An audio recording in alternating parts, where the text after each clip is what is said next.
Vamos a comentar muy puntualmente sobre la realización de pruebas diagnósticas, pruebas de laboratorio. Les recordamos que las pruebas de laboratorio que se usan en México para el diagnóstico de infección por SARS-CoV-2 son las mismas pruebas que se usan en la mayoría de los países del mundo y que han sido consideradas como la prueba estándar, la prueba ideal por parte de la Organización Mundial de la Salud, y es la misma prueba que hemos usado desde el inicio. Esta se llama la prueba de PCR, reacción en cadena de la polimerasa, y es una prueba que se basa en una muestra de las secreciones respiratorias y se toma con un hisopo, con un palito que tiene una punta de material textil, y se frota a través de la nariz, se frota el fondo de la garganta, esa se pone en un material de transporte y se procesa en el laboratorio. La prueba detecta el material genético del virus, RNA, ácido ribonucleico, y de acuerdo a la cantidad de copias que se pueden generar de ese material genético, se infiere cuál es la carga viral, la cantidad de virus que podría tener una persona. En general, una persona con mayor cantidad de virus tiene mayor potencial de contagio, una persona con menor cantidad de virus tiene menor potencial de contagiar a otros. Y además es importante tener presente, porque también esto ha sido sujeto a los vaivenes distractores de la infodemia, que existen personas que pueden tener el virus en la garganta y no desarrollar síntoma alguno, ser asintomáticas. El significado epidemiológico de estas personas asintomáticas es aún incierto. ¿A qué me refiero?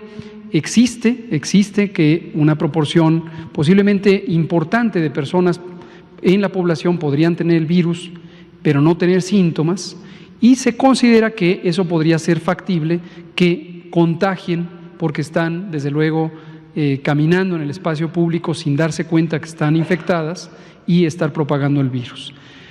Mi referencia de que es incierto es que, aunque hay algunos pocos y muy localizados estudios sobre la proporción de personas asintomáticas en las que se detecta el virus, estos estudios se han hecho en contextos muy puntuales, en un barco que estuvo estacionado en las costas japonesas, en una casa hogar para adultos mayores en el estado de Washington, en Seattle, en un estudio chino donde a 37 personas se les estudió cada semana para conocer los pormenores de la respuesta inmune, pero no son estudios cuyo diseño permita hacer inferencias poblacionales. Existen también personas que conocemos como presintomáticas, son personas que sí finalmente desarrollan síntomas, pero que durante 1 o 2 días antes de desarrollar síntomas ya se les puede detectar virus en la garganta o en la nariz y la garganta. Aquí tampoco se conoce con todo detalle cuál es su repercusión en la transmisión, pero se asume que pueden ser personas contagiantes. Pero también se conoce que si comparamos la concentración de virus en la garganta durante el periodo presintomático, antes de que empiecen a tener fiebre, tos, dolor de cabeza, etcétera, es considerablemente menor de la concentración que tienen las mismas personas una vez que empiezan a tener síntomas. Y aparte, el propio síntoma de la tos es un amplificador del potencial de contagio. Bueno, ¿por qué comentamos una vez más todo esto? Porque en la sociedad mexicana, y también pasa en otros lugares del mundo, de pronto vienen ciertas oleadas de inquietud amplificadas por quizá desinformación, en donde pareciera que las pruebas son el elemento clave de la respuesta a la epidemia. Y entonces viene esta inquietud de que no se hacen suficientes pruebas y que México es el país de la OCDE que hace menor cantidad de pruebas por millón de habitantes, etcétera, etcétera. Es un hecho que somos el país de la OCDE que hace la menor cantidad de pruebas por habitante, nunca hemos dicho lo contrario, pero hemos explicado una y otra vez cómo funciona la vigilancia epidemiológica en México, que se basa en el reconocimiento de los síntomas. Y las personas, desde que son sintomáticas y son detectadas, deben estar en aislamiento para evitar que contagien y sus contactos deben ser estudiados para interrumpir las cadenas de transmisión. Proceso que ejecutan los gobiernos estatales, es una responsabilidad de los gobiernos estatales, que son quienes tienen el personal y las decisiones operativas en el terreno. Respecto a esta aparente relación que algunos invocan de que entre más pruebas, mejor control, existe sobrada evidencia de que esto es una falsedad, de que no hay ninguna correlación, de que a mayor número de pruebas, menor control. Y baste tener en cuenta algunos de los países que presentamos ayer en la gráfica, los países de la región, entre ellos el país con la mayor cantidad de casos por millón de habitante es el país del mundo que hace la mayor cantidad de pruebas. Entonces ya se ve que no existe una correlación, una relación directa, lineal, entre hacer pruebas y tener control. La clave, como decía el doctor Jean-Marc Gabastún, asesor regional de la Organización Mundial de la Salud para emergencias en salud, es usar correctamente las pruebas y tener las intervenciones de contención, que es detectar a los casos, ponerlos en aislamiento, estudiar a sus contactos para contribuir a detener la transmisión. Habiendo recordado esta situación, vámonos a lo que a lo largo del fin de semana, y esto se lo preguntaban al presidente esta mañana, en el fin de semana algunos medios, en particular uno de alcance nacional, destacaba en su titular: están bajando las pruebas. Y en su nota hacía este comentario que ayer abordamos un poco y que ya me han preguntado en otras ocasiones desde la semana pasada, que pareciera indicar, sin evidencia, que como consecuencia de que se disminuye el número de pruebas, disminuye el número de casos registrados. Eso es lo que dice la nota de este y algunos otros medios que han replicado el mensaje. Hemos explicado, no es así, no es así.